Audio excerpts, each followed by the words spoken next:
Hello बच्चों, कैसे हो सब लोग।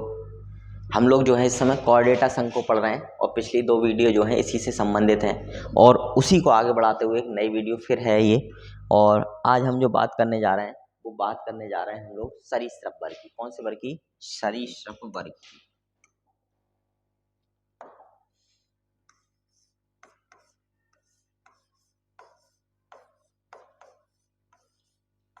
सरीसृप वर्ग। सबसे पहले जानने की कोशिश करेंगे कि इनमें विशेषताएं क्या क्या होती हैं। ठीक है, सबसे पहले जानेंगे इनकी विशेषताएं कि सरीसृप जो वर्ग होता है उसमें कौन कौन सी विशेषताएं जो हैं वो पाई जाती हैं। ठीक है, सरीसृप वर्ग की विशेषताओं की बात करेंगे कि कौन कौन सी विशेषताएं जो है सरीसृप वर्ग से पाई जाती हैं। सबसे पहली बात करी जाए तो ये सारे के सारे कैसे होते हैं? अनियत तापी होते हैं। कैसे होते हैं? अनियत तापी। अनियत तापी होते हैं। ठीक है, पहली बात हो गई कि जो सरीसृप वर्ग होता है वो कैसा होता है?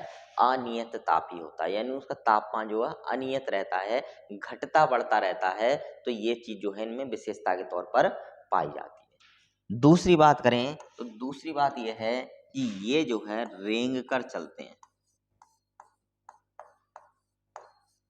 रेंग कर चलते हैं, धीरे धीरे धीरे धीरे। ठीक है, तो दूसरी विशेषता क्या हो गई? इस वर्ग के जितने भी जंतु होते हैं, जितने भी जानवर होते हैं, जितने प्राणी होते हैं, वो सारे के सारे क्या करते हैं? रेंग रेंग कर चलते हैं। ठीक है, अगली बात जो है इनकी त्वचा में एपिडर्मल श्रृंगी, इनकी त्वचा में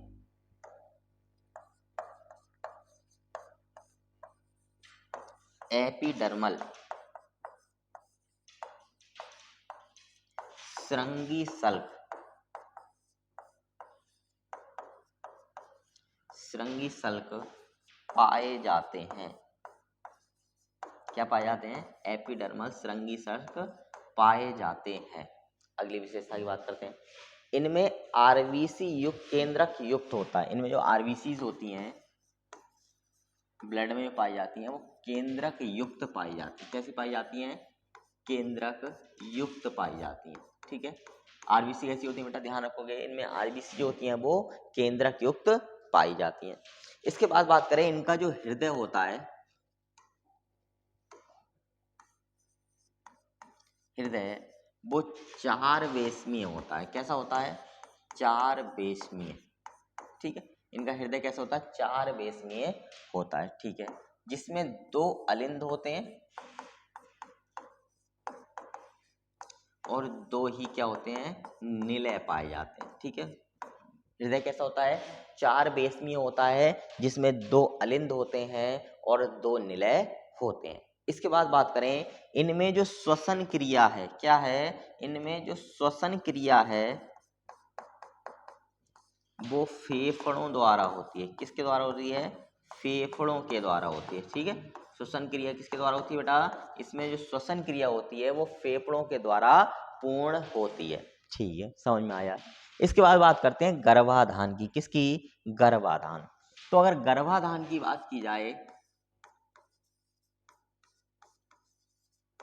तो गर्भाधान जो होता है वो मादा के शरीर में होता है। किसमें होता है? मादा के शरीर में। ठीक है, गर्भाधान किसके शरीर में होता है? मादा के शरीर में होता है। और ये अधिकतर जो है अंडज प्रकार के होते हैं। कैसे होते हैं? अंडज होते हैं।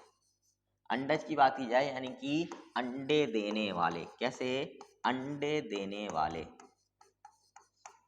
ठीक है, जो सरीसृप वर्ग के जो प्राणी होते हैं वो क्या करते हैं? वो अंडे देते हैं। क्या करते हैं? अंडे देते हैं। और इनके जो अंडे होते हैं वो कठोर कवच से बने होते हैं। इनका बाहरी कवच कैसा होता है? कठोर प्रवृत्ति का होता है। ठीक, ऐसा नहीं है टूटेगा नहीं, टूट जाता है लेकिन कुछ बहुत ज्यादा मुलायम नहीं होता, थोड़ा सा कड़क रहता है, तो कठोर प्रकृति का होता है। अच्छा, एक और विशेषता होती है इनके मुख में। किसमें? इनके मुख में विष दंत पाए जाते हैं। क्या करा जाता है? विष दंत पाए जाते हैं। ठीक है, इनके मुख में क्या होता है? विष दंत पाए जाते हैं। अब विष दंत से मतलब समझो, देखो हमने सांप को तो देखा ही होगा, है ना, इस तरीके का फंसा रहता है उसका, और एक जीभ सी निकली रहती है इस तरीके से, ठीक। सांप रहता है, ये जीभ निकली रहती है, ठीक है, इस तरीके से बना रहता है। ये बाहरी आवरण हो गया इसका। चलो ठीक, अब इसको, ये तो है बाहरी आवरण सांप का, इसको अंदर से समझने की कोशिश करते हैं कि वास्तव में ये अंदर से किस तरीके की जो है इसका मुख बना होता है। देखो इसकी सांप की हमने देखी होगी कि दो जीभ जीभ जो होती है वो बीच में से कटी हुई होती है, लहलाता रहता है दोनों हर समय जीभ। तो इसका कारण क्या है कि भगवान ने इसको कटी हुई जीभ क्यों दी है? देखो उसका कारण है एक, कि इसके कान नहीं होते। कान देखे तुमने सांप के? कहीं कान नहीं होते। क्या नहीं होते हैं? कान जो है वो सांप के नहीं होते। फिर सुनेगा कैसे? पता कैसे चलेगा कि शिकारी आ रहा है या शिकार आ रहा है, इसके पड़ोस का कोई आ रहा है या दुश्मन आ रहा है? ठीक है, तो उसके लिए ये काम करता है जीभ का। क्या काम करता है? इसके यहाँ पर जो है ये जीभ बार बार जाकर क्या होती है, ये टच होती है, ठीक है। और ये टच होने के बाद ये किससे जुड़ी होती हैं ग्रंथियां? ये मस्तिष्क से जुड़ी होती हैं। किससे जुड़ी होती हैं? मस्तिष्क से जुड़ी होती हैं।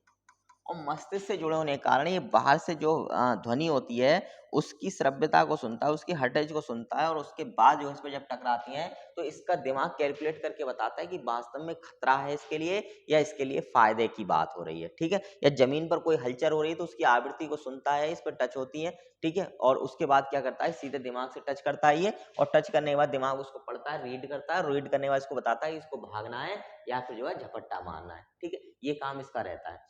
अब बात आती है कि सांप को अगर हमने देखा होगा कि बहुत सारी शॉर्ट वीडियोस ऐसी रहती हैं कि उसमें देखा होगा चाइना वाले सांप खा रहे हैं।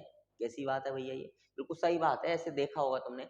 अब बात यह है कि सांप को खा लेते मरते नहीं है, बड़ा ताज्जुब वाली बात हो रही है, उसमें तो जहरी जहर भरा पड़ा है। तो पहली बात तो ये, वो अधिकतर उन वेराइटी को चुनते हैं जिनमें जहर कम की मात्रा कम होती है, नगण्य होती है। दूसरी बात, किसी भी सांप की अगर बात की जाए तो उसके पूरे शरीर में जहर नहीं होता है। क्या होता है?